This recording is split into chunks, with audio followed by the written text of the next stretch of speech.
Bapa di dalam surga, terima kasih kami masih punya kesempatan untuk memuji menyembah Tuhan.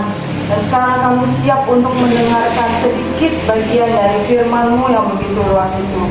Bapa, kami mohon, jadikanlah hati kami tanah yang subur, supaya kami bisa menerima setiap benih firman Tuhan yang ditaburkan, jatuh di tanah yang subur di hati kami, berakar, bertumbuh dan berbuah. Iman kami semakin hari semakin kuat, walaupun diterpa gelombang, badai dan pandemi sekalipun. Terima kasih Tuhan, kami menyerahkan hati kami, pikiran kami, dan ruangan di tempat dimanapun kami beribadah, hanya ke dalam tangan-Mu saja. Dalam nama Yesus, kami berdoa dan bersyukur. Bersama kita katakan, amin. Shalom Bapak Ibu Saudara. Shalom. Senang sekali bisa bertemu dengan Bapak Ibu Saudara semua, walaupun kita kembali menatap layar kita masing-masing. Kemarin selama beberapa minggu kita punya kesempatan untuk bisa berkumpul bersama, hadir tatap muka dengan saudara-saudara seiman. Tetapi sebagai orang-orang Kristen, kita harus juga merespon secara positif apa yang dilakukan pemerintah kita melalui kebijakan-kebijakannya. Nah, Bapak Ibu Saudara, kalau kita penyuka western movies, suka nonton film-film bule begitu ya, film-film barat, kita pasti tidak asing dengan nama Adam Sandler. Nah, salah satu film yang diperankan oleh Adam Sandler itu judulnya adalah Click. Nah, di dalam film Click ini, Bapak Ibu Saudara, seorang bapak ini menemukan remote. Kita pasti punya remote ya di rumah ya. Mau itu remote AC, remote TV begitu ya. Mungkin remote tape atau apapun. Atau jangan-jangan juga remote kulkas gitu ya. Saking malesnya buka kulkas, kulkasnya pakai remote, begitu bisa buka tutup pintu. Remote mobil, sekarang juga ada motor yang dipakein remote untuk alarmnya begitu, dan seterusnya. Kita pasti punya remote. Nah, di dalam film Click ini, si bapak ini menemukan remote. Waktu dia pulang dari pekerjaan, biasa bapak-bapak pulang dari pekerjaan yang dicari apa? Sofa, betul ya? Sama remote. Itu sofa, kalau bapaknya udah mau duduk, semua disuruh minggir. Sampai si Meong, si Pleki, semua minggir. Papa mau duduk. Nah, duduklah dia di sana. Waktu dia pencet-pencet, nyalain TV, satu-satunya hiburan bapak-bapak katanya, dia nyalain TV, ternyata dia bingung. Kok yang tampil adalah kehidupan dia di sana? Ada istrinya, ada anaknya. Dia pikir mungkin ini rekaman tadi siang anak istrinya pada nonton. Waktu dia pencet-pencet lagi, kok tetap semua kehidupan dia. Nah, singkat cerita Bapak Ibu Saudara, ternyata si bapak ini menemukan remote ajaib. Namanya juga film, kita iyain aja begitu ya. Jadi di dalam hidup kita, di dalam hidup si bapak itu juga ada hal-hal yang gak enak, ada hal-hal yang gak menyenangkan, ada hal-hal waktu dia berantem sama istrinya, ada hal-hal waktu anak-anaknya nakal, ada hal-hal waktu dia diomelin sama bosnya. Itu dia bisa pencet di remote itu, lalu hidupnya berubah, di fast forward sama dia, langsung lewat. Waktu dia diomelin sama bosnya, dia pencet langsung lewat bagian itu. Waktu dia berantem sama istrinya, dipencet FF fast forward, langsung lewat. Dia cepetin, dia lewatin, dia skip semua hal-hal yang gak enak dalam hidup dia. Dia cuma mau yang enak-enaknya aja. Bukankah kita juga pengennya begitu, Bapak Ibu Saudara? Siapa sih yang mau bokeh? Saya juga gak mau angkat tangan. Siapa sih yang mau makan 2 hari sekali? Enggak, kalau bisa kita 2 kali sehari, 3 kali, 4 kali, 5 kali sehari. Siapa sih yang mau nggak bisa ke mall, cuman bisa di rumah doang karena nggak punya duit? Siapa sih yang mau nggak bisa bayar kontrakan? Siapa sih yang mau beli pulsa aja nggak bisa? Boro-boro anak-anak mau sekolah di rumah pakai online. Kita semua mau yang enak aja. Kita semua maunya nggak ada pandemi. Kita semuanya mau bisa hadir di gereja tatap muka. Kita semua maunya nggak di PHK. Kita semua maunya usaha kita tetap berjalan. Kita semua maunya dompet kita penuh terus, tabungannya makin bertambah. Kita semua maunya sehat-sehat aja. Nah, waktu ada film ini makanya kita pengen tuh beli di mana tuh remote ya, begitu ya, supaya saya bisa seperti si bapak itu, saya skip, saya fast forward bagian yang nggak enak. Tapi Tetapi di akhir dari cerita itu, ternyata bapak ini menyesal. Karena di akhir dia sudah tua, dia melewatkan pertumbuhan anak-anaknya.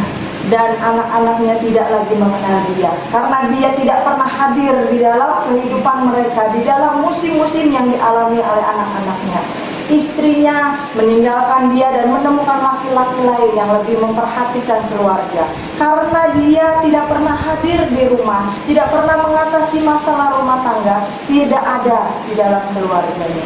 Singkat cerita, di dalam film itu, si bapak yang menemukan remote ajaib ini, dia akhirnya menyesal karena dia melewatkan begitu banyak hal dan dia menghabiskan hidupnya sendirian tanpa keluarga.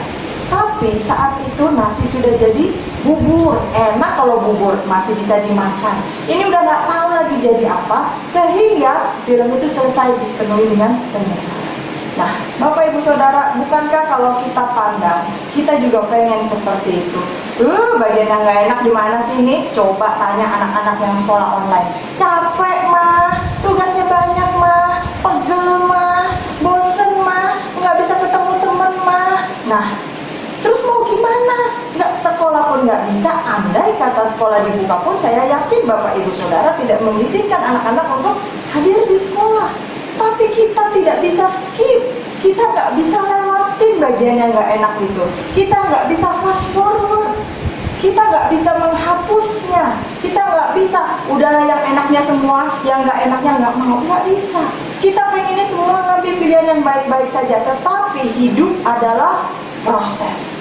Sehingga setiap titik, koma, garis lurus, garis putus-putus, garis turun, garis naik, itu semuanya harus kita lewati. Supaya kita jangan menyesal seperti si bapak di dalam film klik tadi. Ya, memang itu hanya film. Tetapi film itu adalah mungkin gambaran dari yang orang khayalkan, orang bayangkan. Dan semoga penyesalan itu tidak menjadi milik kita karena kita melewatkan bagian-bagian proses dalam hidup kita.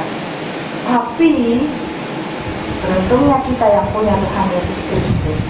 Di dalam Tuhan, kita berjalan bersama Yesus. Mukjizat dan kemenangan terus menyertai langkah kaki kita.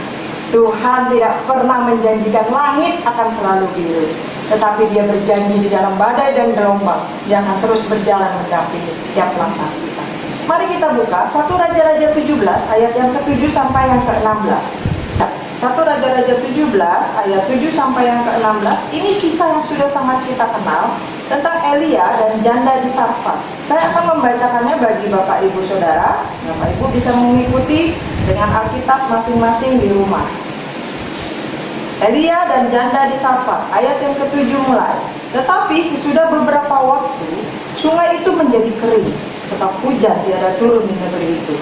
Maka datanglah firman Tuhan kepada Elia, bersiaplah, pergi ke Sarfat yang termasuk wilayah Sidon, dan diamlah di sana.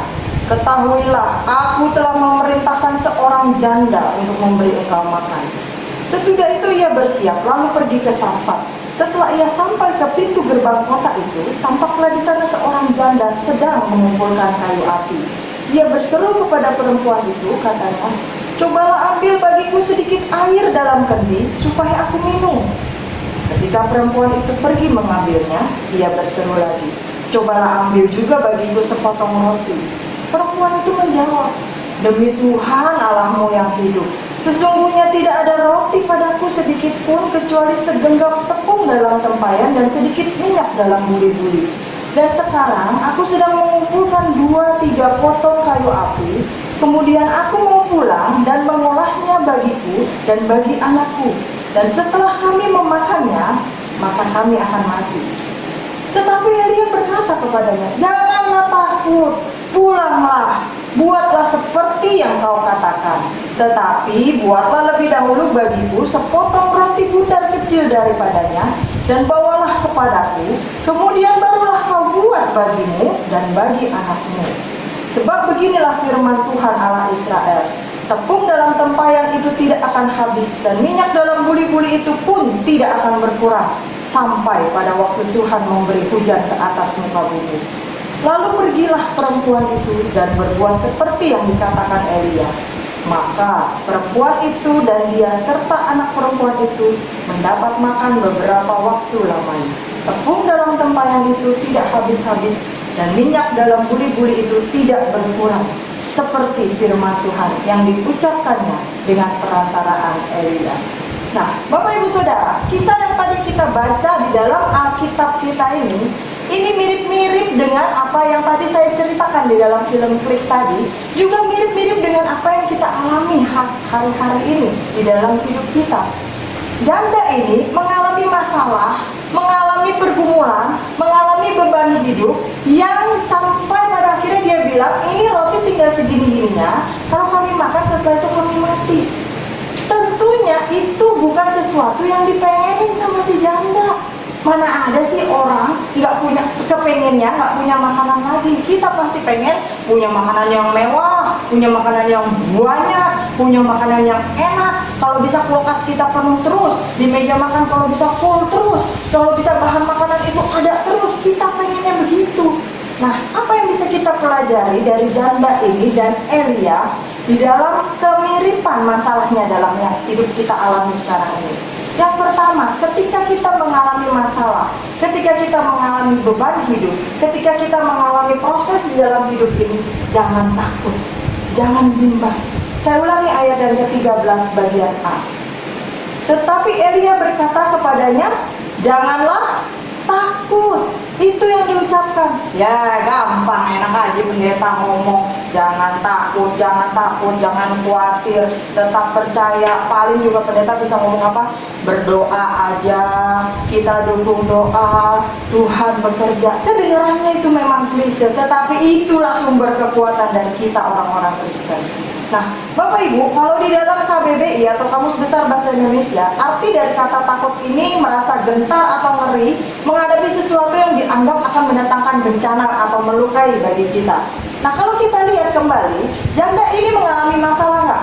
Banyak, bukan cuma satu. Coba kita data masalahnya dia. Kekeringannya selama berapa tahun?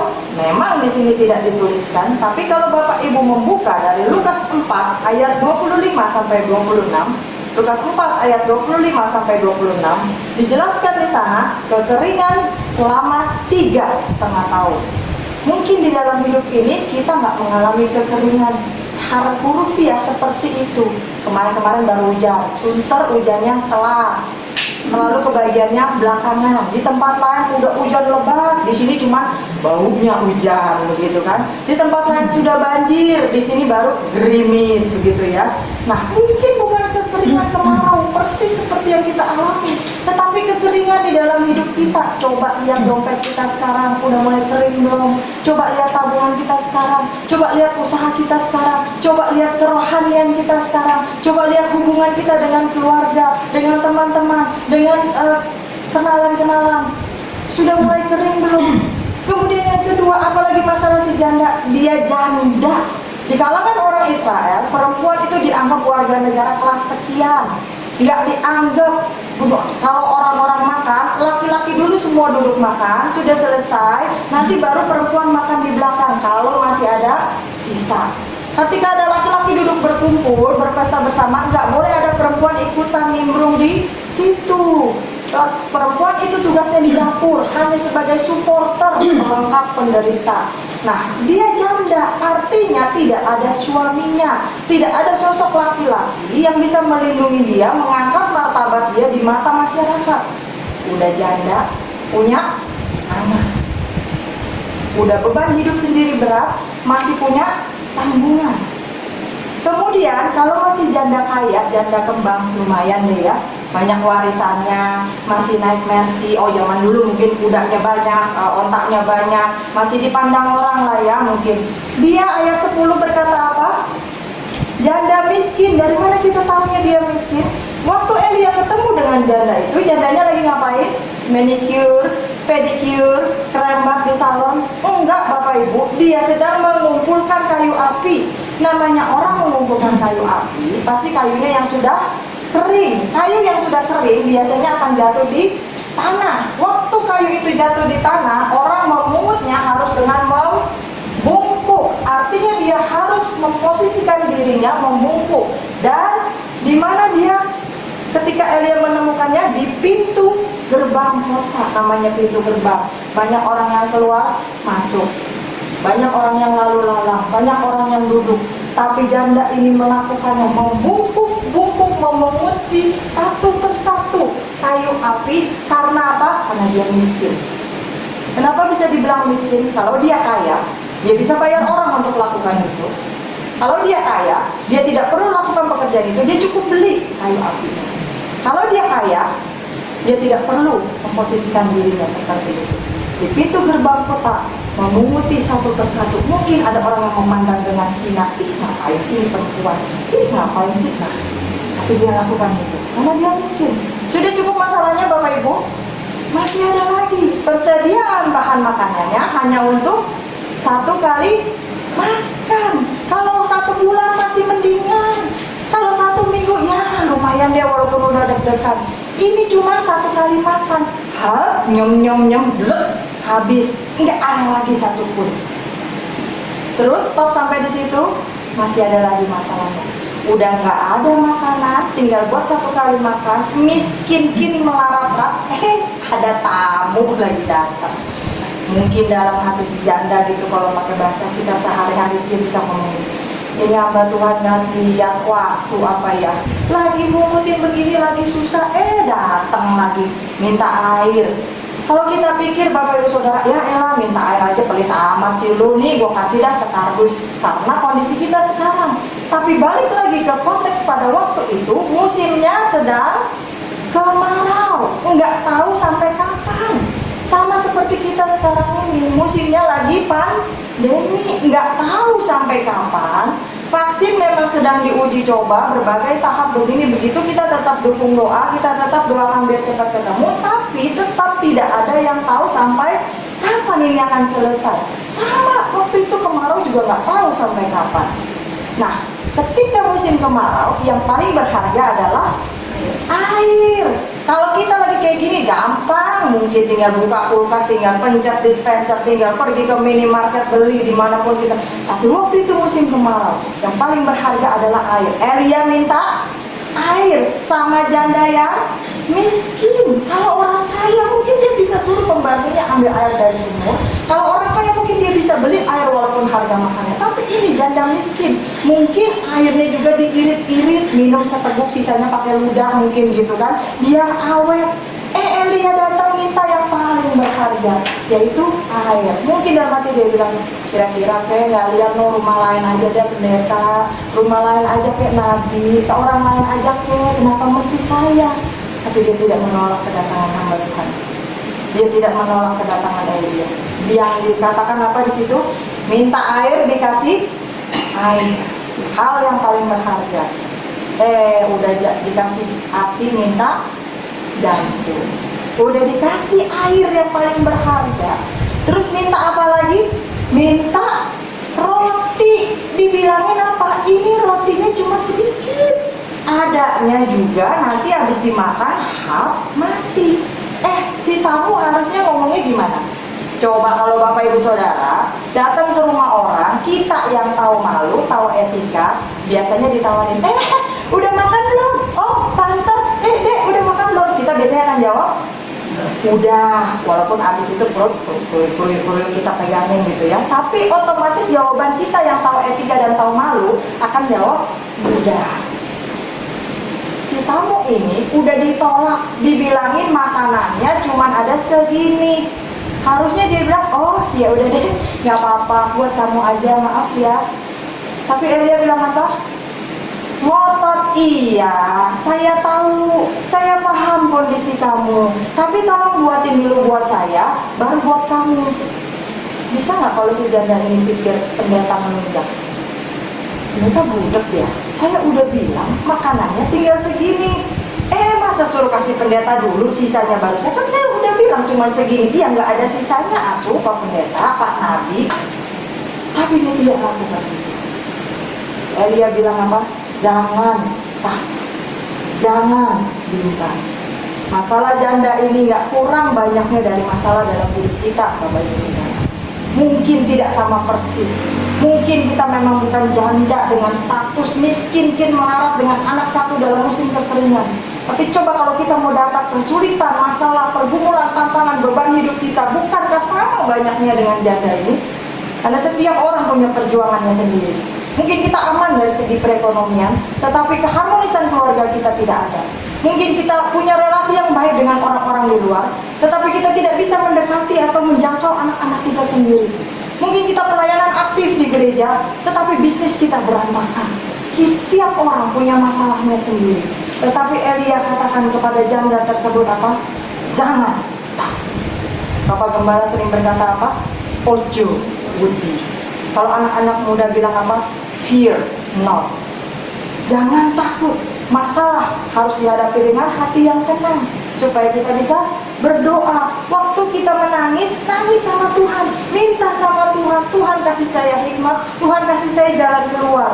Matius 6 ayat yang ke-27, saya minta tolong Ibu Pur untuk membacakannya. Matius 6 ayat yang ke-27. Matius 6 ayat yang ke-27. Matius 6 ayat 27. Demikian firman Tuhan. Siapakah di antara kamu yang karena kekhawatirannya dapat menambahkan sehasta saja pada jalan hidupnya? Iya, terima kasih. Ini pertanyaan retorik sebenarnya, Bapak Ibu Saudara. Masalah memang ada, pandemi memang belum selesai, pergumulan kita terus ada sepanjang kita hidup. Tapi Tuhan tanya, siapakah dari antara kita, karena kita khawatir, kita bisa memperpanjang jalan hidup kita. Sehasta itu hanya 45 cm kurang lebih. Mungkin selangkah kaki orang dewasa. Tapi selangkah saja tanpa izin Tuhan tidak bisa kita lakukan di dalam hidup kita. Jadi apa yang harus kita lakukan? Yosua 1 ayat yang ke-9, coba kita lihat. Yosua 1 ayat yang ke-9. Bukankah telah kuperintahkan kepadamu? Apa di situ dikatakan? Kuatkan dan teguhkanlah hatimu. Janganlah kecut dan tawar hati, sebab Tuhan Allahmu menyertai engkau kemanapun engkau pergi. Ini firman Tuhan untuk Yosua, seorang pemimpin dari bangsa yang besar pada waktu itu. Yosua juga takut, Yosua juga gemetar, Yosua juga bimbang, Yosua juga bingung, Yosua juga punya segudang masalah seperti dalam hidup kita saat ini. Tetapi Tuhan berkata, bukankah telah kuperintahkan kepadamu? Sekarang kita katakan ayat itu kepada diri kita. Bukankah Tuhan telah memerintahkan kepada kita juga? Kuatkan dan teguhkanlah hatimu. Bukan tanpa alasan, tapi alasannya ada. Sebab Tuhan Allah kita menyertai kita kemanapun kita pergi. Allah beserta kita. Jadi yang pertama, masalah pasti ada selama kita hidup. Tapi selama bersama dengan Tuhan, jangan takut. Ojo wedi. Yang kedua, apa yang bisa kita pelajari dari janda ini? Ayat yang ke-14 saya ulangi. Sebab beginilah firman Tuhan Allah Israel, tepung dalam tempayan itu tidak akan habis, dan minyak dalam buli-buli itu pun tidak akan berkurang, sampai pada waktu Tuhan memberi hujan ke atas muka bumi. Tetap nggak dikasih tahu kapan, tanggalnya, bulannya, tahunnya. Tapi dibilang itu sampai pada waktu Tuhan, artinya tungguin aja. Yang kedua, ketika kita dalam masalah, tetap pegang janji Tuhan. Nggak perlu tahu kapan Tuhan, tanggal berapa, bulan kapan, jam berapa, enggak. Tapi tunggu waktunya Tuhan. Ketika Elia menyampaikan janji Tuhan kepada janda itu, Elia memberikan harapan yang baru. Keadaannya sudah berubah? Belum. Kekeringan masih. Kemarau lanjut terus. Miskinnya jalan terus. Tetapi yang berubah adalah hati dan pikirannya yang berubah. Karena ketika mendengarkan janji Tuhan, ketika mendengarkan firman Tuhan, hatinya diubahkan, persepsinya diubahkan. Keadaan yang kita alami mungkin belum berubah, Bapak Ibu Saudara. Rekening kita belum bertambah, masih terus berkurang. Tagihan kita masih terus harus dibayar. Toko kita masih belum bisa beroperasi secara normal. Anak-anak masih terus sekolah online di rumah. Kantor-kantor kita mungkin masih sistem buka tutup. Ibadah-ibadah kita juga mungkin masih susah. Kita masih dalam pandemi, memang belum berubah. Tetapi ketika kita mendengarkan janji Tuhan, ada harapan baru bagi kita. Karena Tuhan yang kita sembah tidak pernah lalai terhadap janjinya. Tuhan tahu manusia sering goyah. Tuhan yang berjanji tidak pernah lupa terhadap janjinya. Tapi kita manusia yang dijanjiin itu sering lupa. Makanya Tuhan memberikan kita Alkitab ini, ditulis oleh 40 penulis dari latar belakang yang berbeda-beda, berbeda zaman, berbeda profesi, selama kurun waktu kurang lebih 1500 sampai 1600 tahun. Buat apa Alkitab ini susah-susah diwahyukan? Buat apa Alkitab ini susah-susah ditulis? Untuk mengingatkan manusia, saya, Bapak Ibu dan Saudara, bahwa Tuhan tidak pernah lalai terhadap janjinya. Dia yang berjanji, dia pasti akan menepati janjinya. Jangan berharap sama hal-hal duniawi, Bapak Ibu Saudara. Coba lihat Ayub. Ada 5 hal dalam hidupnya yang diharapkan dijadikan pegangan dalam hidup manusia, tapi diambil begitu saja sekejap mata dari hidup Ayub. Anak bisa diharapkan, anaknya 10 orang langsung meninggal, tewas dalam bangunan yang rontok. Hartanya satu persatu hilang dalam sekejap mata. Jangan berharap sama hal-hal yang duniawi. Jangan juga terus-terusan memandang kesulitan kita, masalah kita, pergumulan kita, karena itu akan membuat kita semakin kering.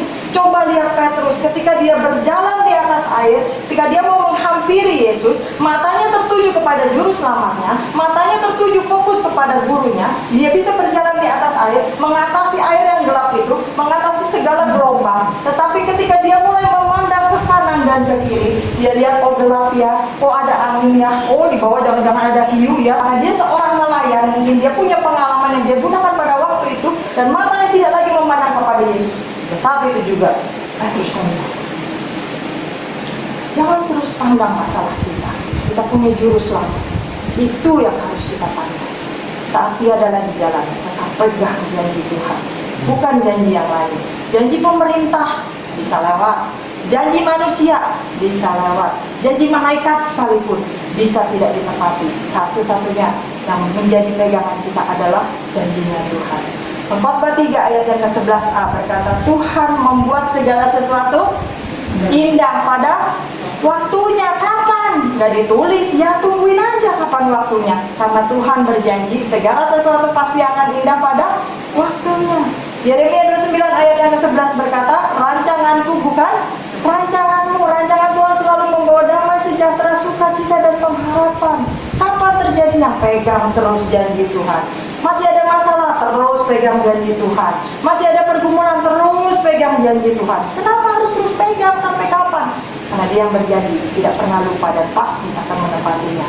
Janda ini mengalaminya ketika Elia berkata, ayat yang ke-14, tepung dalam tempayan itu tidak akan habis dan minyak dalam buli-buli itu tidak akan berkurang sampai pada waktu Tuhan. Dia tunggu waktunya Tuhan. Dia tunggu dan Dia buktikan. Dan apa yang terjadi di akhir dari kisah itu, kita tahu bahwa apa yang difirmankan oleh Elia benar-benar terjadi. Karena apa? Karena janda itu menunggu waktunya Tuhan. Dia terus pegang janjinya Tuhan. Yang terakhir Bapak Ibu Saudara, kita lihat ayat yang ke-15 dan 16. 1 Raja-Raja 17 ayat yang ke-15 dan 16. Lalu pergilah perempuan itu dan berbuat seperti yang dikatakan Elia. Maka perempuan itu dan dia serta anak perempuan itu mendapat makan beberapa waktu lamanya. Tepung dalam tempayan itu tidak habis dan minyak dalam buli-buli itu tidak berkurang, seperti firman Tuhan yang diucapkannya dengan perantara Elia. Yang terakhir yang bisa kita pelajari dari janda ini, bahwa dia melangkah dengan iman. Jelas-jelas permintaan Elia untuk dibuatkan roti nggak masuk akal, nggak masuk logika. Seperti tadi saya katakan, ini Pak Pendeta, Pak Nabi ini budak ya. Udah dibilang bahan makanannya cuma segono-gononya doang. Tinggal dicaplok saya, caplok anak saya, terus habis nggak ada makanan lagi, kami mati. Kok pendeta, kok Pak Nabi ini masih terus ngotot bikinin saya dulu. Masih mending lah ya kalau ada basa-basinya. Ini enggak, dia ngerti, tapi bikinin dulu baru buat kamu. Nggak bisa dibagi pendeta, ini cuma buat sekali makan. Gimana bikinin pendeta dulu baru kasih saya? Nggak bisa. Tapi permintaan yang tidak masuk akal itu, permintaan yang jelas tidak logis itu tetap dikerjakan oleh janda itu. Kenapa begitu? Karena dia bertindak dengan iman. Segera setelah mendengar janji Tuhan itu, dikatakan di ayat yang tadi kita baca, lalu pergilah perempuan itu dan berbuat seperti yang dikatakan Elia. Apa yang dikatakan Elia? Suruh bikinin roti. Ya udahlah, dengan iman udahlah, kerjainlah. Dan kata sambungnya, maka perempuan itu, dan dia serta anak perempuan itu mendapat makan beberapa waktu lamanya. Artinya kejadian yang satu dikerjakan dulu, baru ada kejadian yang lain. Janda itu membuatkan roti untuk Elia dulu dengan penuh iman, baru dia mendapatkan pemeliharaan Tuhan. Janda itu melakukan dulu apa yang disuruh oleh Nabi Tuhan Elia, baru tepung dan minyaknya itu tidak habis-habis. Seandainya kita bayangkan, si janda ini ngotot, udahlah pendeta pergi aja ke rumah yang lain lah, Pak Nabi carilah rumah yang lain ya, enggak lihat nih saya udah miskin melarat begini, udahlah nggak bisa, pokoknya ini buat saya dan anak saya. Dia ngotot seperti itu. Bisakah kita bayangkan bahwa mukjizat itu tidak turun dalam hidup ini? Justru dia buat itu seperti yang disuruh oleh Nabi Tuhan. Imannya membuahkan hasil. Dia menikmati mukjizat Tuhan. Tepung dan minyak itu tidak habis-habis. Kalau Bapak Ibu yang tahu TK Bahagia itu tahu ya, depannya itu sering jadi kolam kalau hujan gitu ya, sering jadi genangan air. Kira-kira ya lumayan tingginya, bisa sampai semata kaki lebih begitu. Satu kali hujan, anak-anak saya badannya bongsor, saya udah nggak kuat lagi untuk gendong dia. Dalam hati saya ini bisa jatuh guling-gulingan berdua-duaan nih di banjiran gitu kan. Lalu saya bilang begini, oh udah reka aja kok, yuk kita ke mobil cepetan. Satu tangan saya pegang payung, udah gagal dorong tasnya dia. Ayo kok, loncat aja kok ini, sebelah sini kering. Mana mami? Aku nggak bisa lihat yang kering. Ini sebelah sini kering. Aku nggak bisa loncat mami, nggak bisa. Ayo mami udah lihat kamu aman, mami jagain kamu nggak akan jatuh. Aku nggak bisa. Baik saudara, selama anak itu tidak mau melewati genangan air itu, tidak mau meloncat, dia tidak akan sampai ke tempat yang kering, tidak akan bisa naik ke mobil, karena saya tidak bisa gendong dia. Tetapi dia percaya kepada mamahnya, dia loncat tanpa melihat, dia sampai ke tempat yang kering dan akhirnya kami bisa pulang. Itu gambaran dari iman. Pada saat ini kita mungkin belum melihat keadaan berubah, kita belum melihat rekening bertambah, kita belum melihat keadaan berubah menjadi lebih baik. Keluarga kita masih sama, duit kita masih cekak, usaha kita masih morat-marit, harmonisan masih jauh, masih sering ribut, anak-anak masih ngebantah. Tapi kalau kita melangkah dengan iman, Tuhan pasti menolong kita. Jika bangsa Israel harus menyeberangi sungai Yordan dalam Yosua 3 ayat 13-17. Walaupun saat itu para pembawa tabut perjanjian itu kakinya sudah ada di atas sungai Yordan, tetap sungai itu belum terhenti. Tetapi Alkitab mengatakan ketika kakinya sudah tercelup, saat itu juga sungai Yordan terhenti. Coba kita bayangkan, kalau iman kita cuma sampai di atas sungai Yordan itu, bakal terbelah nggak? Yos, siapa nih? Mana nih katanya nih Tuhan nih? Mana nih kok enggak nih? Ini udah di atas nih kakinya, udah 1 senti lagi nih. Mana nih sungainya masih ngalir nih? Udah enggak. Terkelolok lagi. Nah, pasti saat itu mujizat tidak terjadi. Tetapi para pembawa tabut perjanjian itu dengan percaya, mereka melangkah di sungai yang saat itu belum terhenti. Ketika kaki mereka tercelup, saat itu juga mujizat terjadi. Bagaimana dengan hidup kita? Beranikah kita melangkah dulu dengan iman kita, sehingga kita mengalami mujizat dan kemenangan? Iman bekerja sama dengan perbuatan. Iman gak bisa terlihat dari hati, tetapi bisa kita nyatakan dengan perbuatan kita. Iman yang kecil bisa memindahkan gunung. Iman yang besar, walaupun Allah tidak menolong seperti Sadrak, Mesak, dan Abednego, kami akan tetap percaya kepada Allah yang kami sembah. Bapak Ibu Saudara, mungkin saat ini kondisi kita sulit, banyak masalah, seolah-olah gelap, nggak ada jalan keluar sama sekali. Jangan menyerah, karena Allah beserta kita. Jangan takut, terus pegang janji Tuhan dan melangkahlah dengan iman. Serahkan di kaki Yesus, janjinya pasti digenapi. Kita bisa lupa janji Tuhan, tapi Tuhan tidak pernah lupa dengan janjinya dan memelihara hidup kita. Amin Bapak Ibu Saudara. Mari kita berdiri, kita akan berdoa bersama-sama. Terima kasih Tuhan untuk firman-Mu yang telah mengingatkan kami bahwa kami manusia yang kecil, kami manusia yang lemah, kami manusia yang penuh dengan kekurangan. Bahkan lupa itu udah built-in di dalam diri kami.